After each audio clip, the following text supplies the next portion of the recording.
Hi, I'm back, and we are well into the first week of the lockdown here on the East Coast for the coronavirus. And so, it's settling in, and I'm hearing a lot about it. I've been talking to a lot of people. A lot of people are having a hard time. Listen, everybody's having a hard time. Some are having a harder time than others, and a lot of people are trying to deal with it with drugs and alcohol. I hear that too.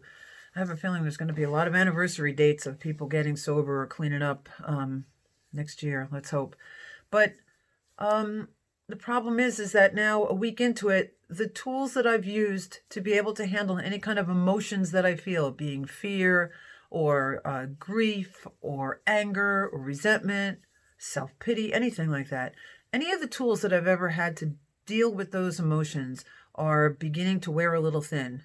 If I've been using alcohol or drugs or eating or shopping, in which case that's hindered also. Gambling, I think you can do that online too. These things are beginning to wear a little thin now, day after day after day. And if I'm drinking or if I'm doing drugs, man, this is going to be tough because it's not as accessible. I can't keep it up. My body can't handle it. So people are starting to come to terms with what's going on, and they're starting to come to terms with what's going on in their lives. And a lot of people are starting to wake up and realize that they have been on the treadmill, on the fast track for so long that they haven't had an opportunity to stop and wonder, consider how they're doing in their lives. A lot of us have been in ruts, which I always thought a rut was like a grave with no ends on it. It never occurred to me to look up and to look around to see, is there another way to do this? Because I get up in the morning, I get dressed, I get to work, commute. If I commute, I work all day, commute, go home, maybe have a couple of drinks, maybe make dinner, maybe have dinner, maybe interact with my family if I have to, if I can, if it's not too late. Go to bed, wake up, start all over again. The weekends are filled with things to do. Got to cut the lawn, got to do the laundry, got to clean the house, whatever. And I go, go, go. And I keep telling myself in the back of my head, one of these days I have to change. One of these days something has to change. One of these days I have to pay attention and think about what's going on. Am I happy? Am I doing what I need to be doing? Am I able to keep this up for how long? And is this all there is? And I think that's one of the biggest things is finding purpose in our lives. A lot of us, when we're running and gunning like that, we're not going to have time to stop and look for the purpose, wonder about the purpose. So now we have some time. Now there's not much else to do. You can only watch TV for so long before you want to blow your brains out. And even YouTube and being online and things, like, we have a lot of things to fill our time, but there's a way that God has a way of calling us to him. And there's a way that God has of reckoning. And this is not about the virus. This is about the time. This is about the ability to slow down enough to let those thoughts kind of sink in, and to begin to ponder and begin to wonder and begin to consider a little bit more than just how's it going for me, a little bit more about how this is affecting other people, and then starting to have a little bit of compassion and a little bit of empathy for other people that are going through things that are harder than I'm going through, for sure. And I always heard this story that I like to relate about the idea of writing on a piece of paper like your biggest life problem right now, and then putting it in a hat, passing it around, letting everybody else put theirs in there, and then pass it around, pick a problem out. You get somebody else's problem. You'd never see people move so fast as to get back to that hat to get their own problem back, because what I have, I can handle, as long as I remember to ask for help. And that's from other people, and that's from God.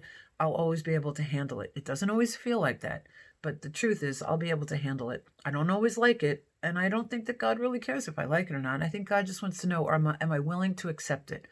Am I willing to accept what's handed to me, and what's going on in my life? And I can kick and scream and cry and yell all I want, but it's not going to change it. So can I stop long enough to think, what can I do about it? And there are some things that I can do about it, and the steps are what I can do about it. Whatever it is that I bring to the steps, they say, if you hold it up to the light of the steps, there is a solution, and it doesn't matter what it is. It talks about in the big book, in Bill's story, Bill Wilson was one of the co-founders of AA, and he talks about if I must, this is strong language too, I must continue to perfect and enlarge my spiritual life and to work with others if I was to meet the certain trials and low spots that were ahead. And this is where we're at. We're in one of those certain trials and low spots, and this is a big one. And the fact that it's worldwide and that everybody is dealing with the same thing, it's very eerie. It's very surreal, but it's what we have. And as I've said before, I believe that people that are in the 12-step recovery programs have kind of a step up, an edge on everybody else, because we've dealt with things that were beyond our control. We have admitted that we were powerless and then found out that there are some things that we can do. And when I do turn to God, when I do ask God to help me in these matters, I get direction. And it might just be, hold on, help's coming. It just might be, sit down and just start for 15 minutes. Do something that you've wanted to do. You don't have to finish it, just start it. And starting it is the idea that I use, is that put the timer on the microwave or someplace on the stove or something, somewhere out of the way where you have to get up and go and turn it off physically. And then set the timer for 15 minutes. Take 2 garbage bags, walk around the house and find 15 things that you can throw away, 15 things that you can give away. And obviously we're not going to be able to take things out right now, but at least we can start a collection of things that when we're ready, we can take them out, when we can get out again. But 15 things to throw away, a gum wrapper, it could be an envelope from a bill, it could be anything, but just start. And then when the timer goes off, stop. And then what happens is it makes me feel like that wasn't so bad. Maybe I could do that again. And I don't have to do it right away, but at some point in the future, I'm going to set that timer for 15 minutes and I'm going to do it again. And I keep doing this and I keep starting. Eventually, I'm going to start to see a difference. And I'm going to start to see a difference in my space, because I look around and I think, oh, I got so much to do. There's so many things that I wanted to get accomplished. And I haven't done any of it. And I still haven't started any of it. And that's because I just keep thinking about, I'm never going to get that done. I don't have to get it done. I just have to get it started. It's a great way to start any project. Do it with your car.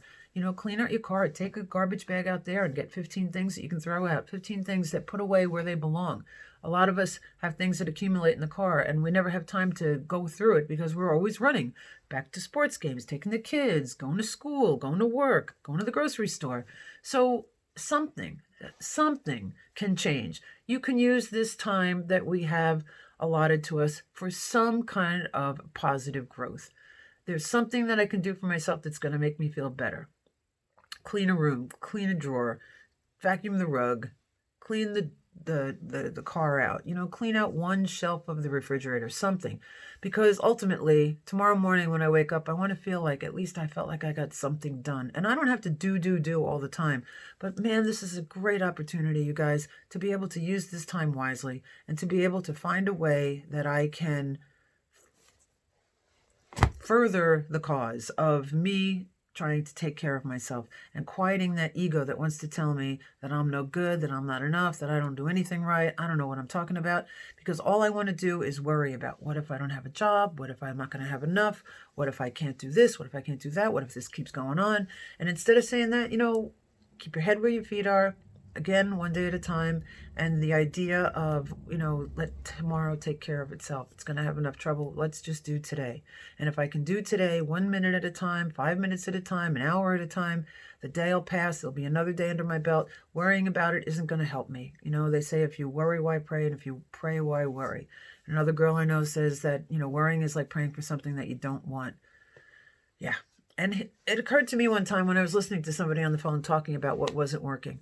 I was thinking to myself, I have this amount of finite time and I can use it, talking about the problem, or I can use it talking about God, talking about the solution, talking about the power greater than myself that could restore me to sanity. And the sanity is tomorrow doesn't even exist. All I have is today.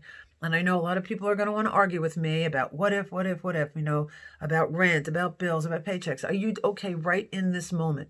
No, my rent is due right in this moment. Can you do anything about it right this moment? No. Then just relax, because God is still here. He's still on his throne. He's still willing to take care of you, but give it to him. Don't keep taking it back and trying to figure it out yourself. And don't keep talking about it with everybody else. Everybody's going through the same thing. Get quiet. Go inside. Go within and ask for that help. Ask for the peace that passes understanding. And together we're all going to get through this. And we have to help each other. And there are going to be people that have a lot more difficult times. And the families that are going to have to say goodbye without being able to be there. The people that are going to be alone in the hospitals. There's a lot of people that could use our help. And sometimes the only way we can help is prayer. That's a big help. If we all collectively got together and prayed for the world, I really do believe that there's going to be a difference. So one day at a time, I'd like to have you please remember, if we take it a step at a time, a day at a time, we'll be able to get through this. So let's work on that. All right? And I'll see you again.